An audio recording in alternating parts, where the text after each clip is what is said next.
no party affiliation. We're not interested in replacing the Democratic Party. We're not interested in replacing the Republican Party. We're not interested in replacing your senator or representatives, the people you see at your Kiwanis pancake breakfast. We want them in office. What Dee and I are interested in replacing the executive with an independent who does not care who gets credit for doing what's right for the people of Kentucky. We don't care what party you belong to. If you've got a good idea and you're a legislator, come to the governor's office. You don't have to work through a dysfunctional leadership of your own party. We're going to bypass that dysfunctional leadership of the own party. It has made our whole state apparatus dysfunctional. Nobody trusts the government anymore. I would like to hear somebody yell out that you trust the government. Can I get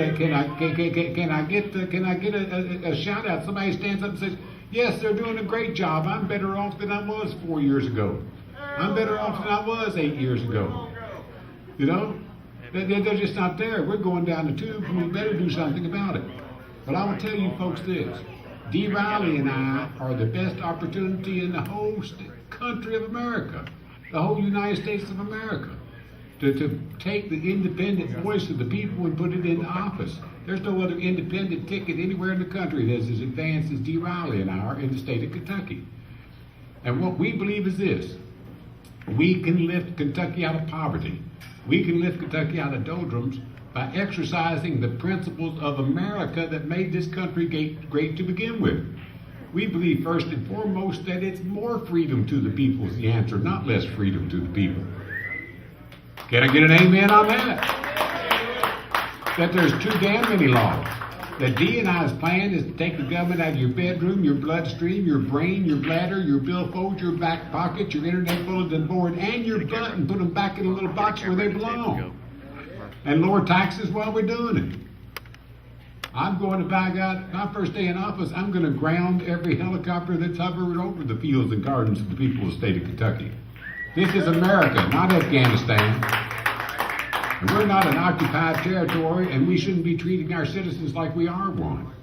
And we're going to restore some money over to the educational budget again. Listen, your children are going to be entering an $8 an hour economy. Is not going to go anyplace. What Dee and I would like to do, we can do this without raising any new taxes, simply by eliminating the vast corruption that has ruined this state to begin with. We would like to give every high school graduate in the state of Kentucky a $5,000 voucher for books, tuition, and fees to any institution of further learning in the state of Kentucky that will train them into employability. It's time we stop thinking about higher education for a few and start thinking about further education for them all. And the way we do that is, if you graduate from high school, you get a debit card, $5,000. It's not for pizza, rent, and beer. It's for books, tuition, and fees to any institution of further learning that can train you into employability. Whether it be truck driving school, welding school, cosmetology school, hair school, a UK, UL, Spencerian college, whatever will train you to where you can be employable and have a skilled trade is where you can spend that money for books, tuition, and fees. Now that ought to entice in a lot of worker training programs. It ought to entice in emerging industries who would like us to pay them to train our workers to work for that industry. And it's going to sponsor economic development. We're going to get that money back in the form of taxes, since it could only be spent in the state of Kentucky. Most importantly are two things. Number one, it's going to start getting hope. It's going to get hope to all these kids out here in these poor counties who have no vision of what they're going to do beyond getting the high school diploma, so they don't have to go to school anymore. Their mom and dad don't have any wherewithal. They don't have one square yard that they can put a foot on and get some traction and go in the right direction after high school. But we're going to give them that yard where they can get that traction.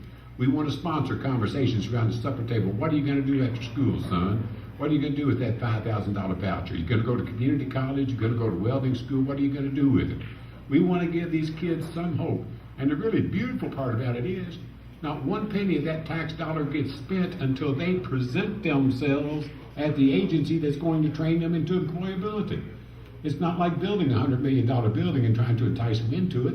We don't spend the first penny until they go there to get trained. So it's a very surgically precise way of spending the educational dollar to promote employment and education. The next thing we want to do, we lost so many jobs last year What we'd like to do is give economic incentives to get existing corporations and businesses in the state of Kentucky to implement state-of-the-art environmental compliance, which should promote employment, help clean up the industries, and anchor some of these businesses in the state of Kentucky. The next thing we want to do is to get medical marijuana in the hands of every sick and dying people in the state of Kentucky. 19 states have now realized what a medicine it is. The American Medical Association 4 months ago reversed a 72-year stand and said it is the most recognized medicine for multiple sclerosis and anorexia associated with nutrition-blocking diseases. And they want the federal government to reschedule it over to a medical category so people all over the country can have it as a medicine. Under our state administration, by God, we're going to take it out of the hands of the teenagers and turn it over to the sick and dying folks. We're going to turn it over to the folks in the old age homes. I mean, look here, to increase their appetite, put a smile on their face, and think about the increased visitation by the young folks. Hey, let's go see Dad, you know. So we're going to try to, you know, I realize that that's funny, but here's the whole thing about it. The United States of America's Declaration of Independence says that we have inalienable rights to life, liberty, and the pursuit of happiness as given to us by our Creator. But it's not a federal law. That's in the Declaration of Independence, and the Constitution doesn't have that language. But the Constitution of the state of Kentucky says, the number 1 section says that we are constitutionally entitled to life, liberty, and the pursuit of happiness. And we're going to see if by paying attention to the language of that Constitution and trying to implement as a general policy of our form of government in the state of Kentucky, whether we can't put a smile on our face, whether we can't let people be happy, whether we can't let their freedom and their individuality and their entrepreneurship be cultivated and appreciated and given dignity. We're going to find out if changing the relationship of government to the people is the answer to all this. Right now, nobody trusts the government. We need to return integrity and transparency and trust in the process, because the process is now broken by the current state of affairs. We need an independent governor who doesn't care who gets credit for doing what's right for the people, and D&I comprise that. It has to be independent. It cannot be partisanship driven. So here's the deal. The revolution in the United States of America is as close to being found form and substance in the state of Kentucky as any place else. There's no other state in the union that has people like me and D. Riley running for governor. There's no other place. So Kentucky has a chance to take itself out of 50th place in all the standard of living indexes. Kentucky has a chance to put a brand on itself as the new place to be, as the place where you can come and you can enjoy yourself and not be hassled and live a high quality of life and try to achieve the American dream by being left alone, by being recognized as your own sovereign, by not having to piss in the cup to hold a job. You know, we're going to start giving dignity back to the people. And unless you show probable cause why you should be tested, you're going to be left the hell alone. That is what the American dream is. I'll tell you, our fathers and forefathers didn't fight and die on the beaches of Normandy and Iwo Jima so you'd have to pee in a cup to hold a job in America. That wasn't why they hit those machine guns. That wasn't why they advanced it on the shores. They did it on the concept that we're trying to preserve freedom for our children and grandchildren. Well, they're being absolutely insulted right now by the people in power who are passing these laws that are so intrusive in private lives of we the citizens. Do you and I recognize that? We're constitutionalists. We're conservatives. You know, I was conservative before it was cool. I went to one of these freedom fests the other day, and you know they're talking about the Constitution and the Bill of Rights and privacy. And I walked up and they said, "Hey, thanks for joining us, Gatewood." And I said, "What the hell do you mean? Thank you for joining me. Where the hell you been the last 30 years? I've been the one up here having to play in traffic with big yellow signs to tell people, hey, they're taking away your freedom. I thank you for joining me." Well, they have joined us. And there's a lot of people like you and me and Dee who are joining the crowd.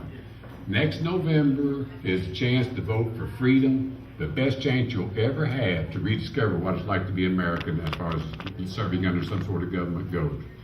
You'll never have another chance to do it. I point out to you, you might wonder, what does my individual vote mean? Well, an atom bomb is a lot of little atoms going off all at once. And each of us is a little atom, and all we need to do is go off all at once. We got the endorsement of the United Mine Workers of America several months ago. That's 20,000 volunteers, the first time they've ever endorsed an independent in their 120-year existence. 20,000 volunteers. They're going to raise us some significant money too. Other big unions going to be coming in behind us before it's all over with. And the people, Democrats, Republicans, and Independents are all coming in behind us because they recognize this is the only chance they're going to have to break that two-party monopoly that's up there. We have an opportunity to take back Kentucky, to take back America, and take back our American dream. We need 400,000 votes to win this. 400,000 votes. There's 12 and a half months to go. You need to get your network of people. You need to be alerting them. You need to alert them to alert the rest of them.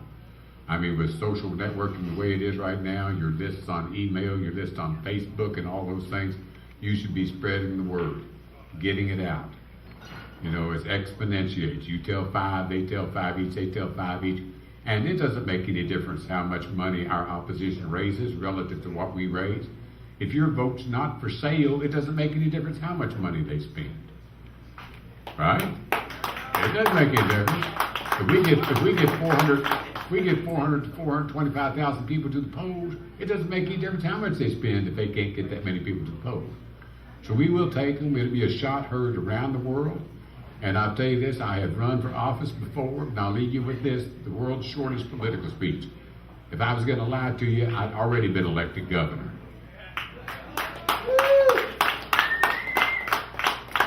I want to thank Nick for allowing us to come down and speak to the crowd. I want to thank Lewis Mathis for showing up again. He's just a wonderful, wonderful singer and great musician. That's good. And I understand Code 9 is going to be playing for us a little later on. Marty, are you here? Marty, I think, is probably going to be playing for us. All right. And there you go.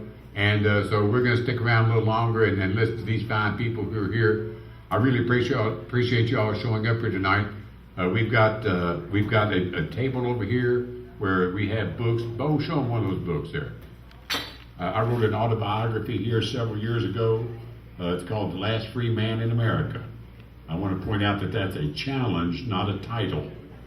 That if you can be more free than I am, for God's sakes, be more free than I am. Because what you're doing is you're lifting us all up. You're lifting us all up. I have those books, and you'd be glad to have one endorsed to you if you care about it. And we also have some contribution envelopes. You know, every little bit helps. Every little bit we get to put gas in the car, to get published material, and eventually to put up advertising, all of that's going to help. Folks, God bless you all. Go out, vote, get your friends to vote. We'll see you at the polls next November if we don't see you at some of the other rallies here in between now and then. God bless you all, and thank you very much.